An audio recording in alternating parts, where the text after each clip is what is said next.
All right, good afternoon.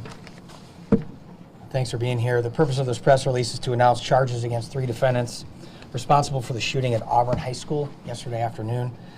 To my left, your right, is Mayor Tom McNamara, City of Rockford. To my right, your left, is Chief Carla Red, Rockford Police Department. First, I'll identify the individuals responsible and also identify the charges and the consequences of those charges. Secondly, I'll discuss the facts. And lastly, I'll talk about the transfer to adult court for 2 of the defendants.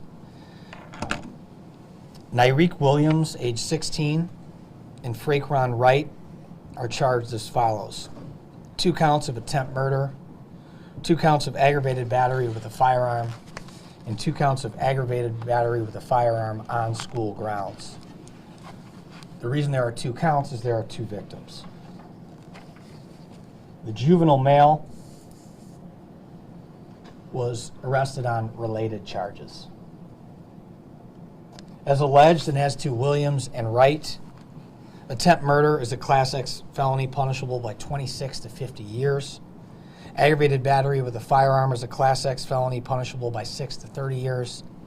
And the aggravated battery with a firearm on school grounds is a Class X felony punishable by 15 to 30 years.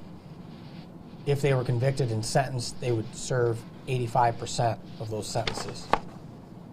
The juvenile male is subject to different sentencing consequences pursuant to the Juvenile Court Act. The charges against the defendants are merely allegations, and each are presumed innocent until and unless proven guilty in a court of law. Williams and Wright were in court this afternoon, and their bonds were set at $1 million.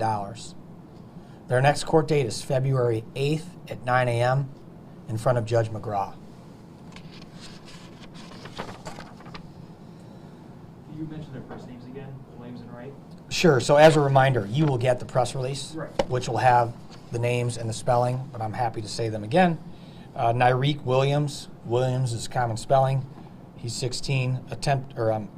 Fraquan Wright, 17. And Wright is W-R-I-G-H-T. On January 4th at approximately 1 p.m., 2 students at Auburn High School were sitting in the parking lot at Auburn High School in a dark sedan with tinted windows. NJ, a juvenile female, was sitting in the driver's seat, and JF was in the passenger seat. At approximately 1 p.m., a tan Buick LaCrosse with Wisconsin license plates entered the parking lot and passed by the dark sedan twice. After it passed the second time, the tan Buick stopped behind the dark sedan. At that time, a black male wearing a puffy black jacket with letters on the front side of the coat, black pants, black shoes, and wearing a black and gray mask, a gator-type mask, exited the rear driver's side of the tan Buick. He was holding a handgun. Through the investigation, this individual was identified as Nyreek Williams. Next, a black male wearing a black hoodie, black mask, multicolored red underwear, teal socks, and retro Jordan 4 shoes exited the front passenger side of the tan Buick. He was also holding a handgun. Through the investigation, this individual was identified as Fraquan Wright. Williams and Wright approached the sedan from the rear passenger side. Williams approached the dark sedan first and, raising the gun to the passenger side window, fired the weapon into the dark sedan. Wright approached second and fired into the passenger side of the dark sedan. Williams and Wright then ran back to the tan Buick. Williams got into the rear driver's side seat, and Wright got into the front passenger seat. The driver of the tan Buick was a light-skinned black male juvenile. He did not exit the vehicle during the shooting. The above facts are known primarily because of the video footage provided by Auburn High School. After the shots were fired, NJ quickly exited the vehicle and ran east. At some point during the incident, she was shot in the leg. JF, the juvenile in the passenger seat, was also shot. He stayed in the vehicle and attempted to drive away, but stopped in the parking lot. NJ returned to the car and called 911. 5 spent 9mm casings were recovered at the scene. Approximately 10 minutes later, a Rockford police officer located the tan Buick traveling eastbound near 1200 Harrison Avenue. They were traveling at a high rate of speed, and that officer attempted to stop the vehicle. The car crashed at the dead end of Lapey Street, L-A-P-E-Y. The officer observed 3 black males exit the car and run southeast. The juvenile male was found in the area of 2900 Hanson Street. He wasn't wearing any pants or shoes. His clothing was located behind 2929 11th Street. Officers conducted a canine-assisted track for the other 2 suspects. Williams and Wright were located shortly thereafter, hiding in a garage at 2906 Lapey Street. Williams was wearing the same jacket that was shown in the video, a Columbia brand puffy black jacket.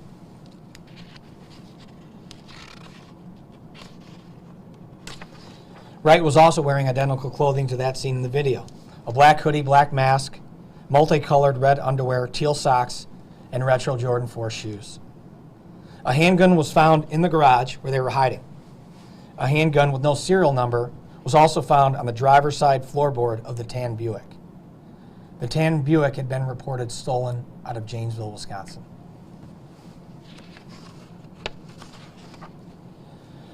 Pursuant to Illinois law, Williams, who was 16, and Wright, who was 17, are not considered delinquent minors.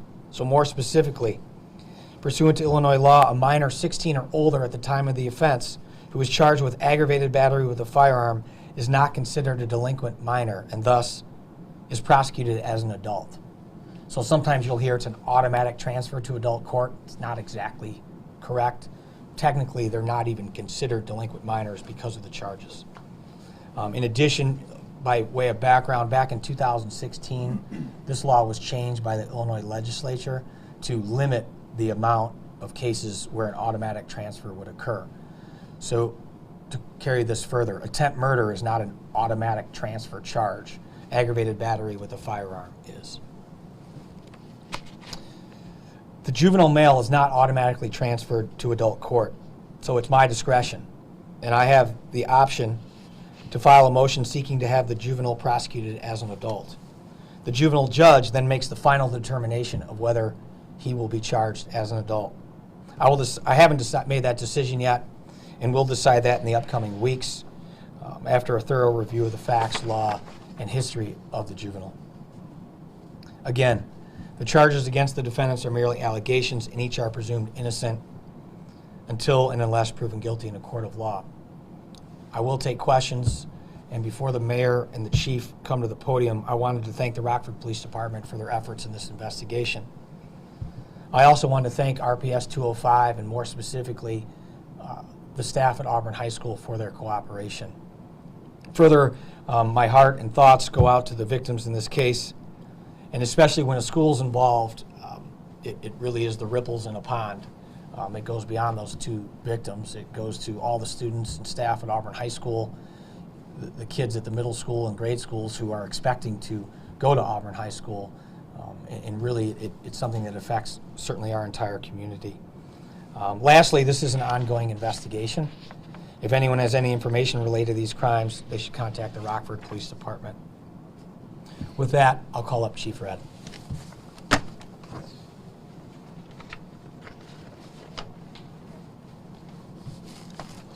Good afternoon, everyone. Let me be clear in my statement that I take no pleasure in standing before you today. We are here because the juvenile violent crime has gotten completely out of control. I made a cry for a call to action yesterday, and very thankful for those community members that have stepped up and reached out, and they want to know how they can get involved and help, essentially, if you will, fill the gaps that have definitely been identified. Today, I definitely want to make a statement to the parents. Make it your business to get involved with your kids. Your kids don't have any business without you. You should know what's going on in your kids' lives. When your hairs start to stand up on the back of your neck and you start to question what it is your kids may be involved in, you need to start digging a little deeper. When their friends start to change and they start to move differently and act differently, that should be a telltale sign that there's something going on. And as a parent, you should want to know what that is. As a parent myself, I come from the perspective that I'd much rather have those parents step up and raise their kids as opposed to the system raising their kids. So you just have to get involved. It's not okay to claim ignorance and not know what it is that your kids are involved in. And as a parent, I get it that you want to believe your kids when they make a statement to you and say, oh no, I didn't know anything about that. But rest assured, when you start hearing from other sources, you better check and see what little Johnny is doing. You really need to look into that. I stand firm in saying, I stated yesterday that I believe this is an isolated incident. It was not the random gunfire that just took place at large by any means. I believe our perpetrators were very intentional in regards to who they were going after in the shooting incident that took place yesterday. We have taken the steps to set up an email address for those. If you're affiliated with an organization, with a church, or just you yourself as a good person want to help fill the gaps, if you will, by all means, there's been an email address that has been set up where you can reach out and we will start that correspondence with you as well. That email address is fillthegap@rockfordil.gov. Once again, that email address is fillthegap@rockfordil.gov. And once again, it's a community issue. I don't want to lay the blame on any particular parents by any means, but it takes a village, once again, to help get these kids back on track and raise them into productive adults. And once again, I think I'd be remiss if I didn't mention the fine work done by our officers within the police department. From the time the initial call went out to locating the suspect vehicle, tracking the individuals that fled from the vehicle and take them into custody. Everyone across the board did a phenomenal job. Thank you.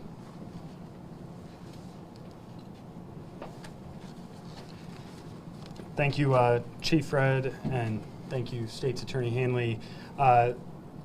I would just first echo the comments that Chief Fred said. The violence that we're seeing in our community right now is out of control. It's absolutely not acceptable. I would also say, as a father, you hear the ages of the folks associated in this specific incident. It's hard not just to be sad when you see how young they are and what they've gotten themselves into and the havoc that they've wreaked on our community. With that being said, a huge thank you to the Rockford Police Department. You look at the totality of this incident, and you look at getting to the scene, you look at collecting the information on the suspects, tracking down those suspects, and doing that in 30, 40 minutes is remarkable, and a credit to them, Chief Fred's leadership, and all of the command staff's leadership at the Rockford Police Department.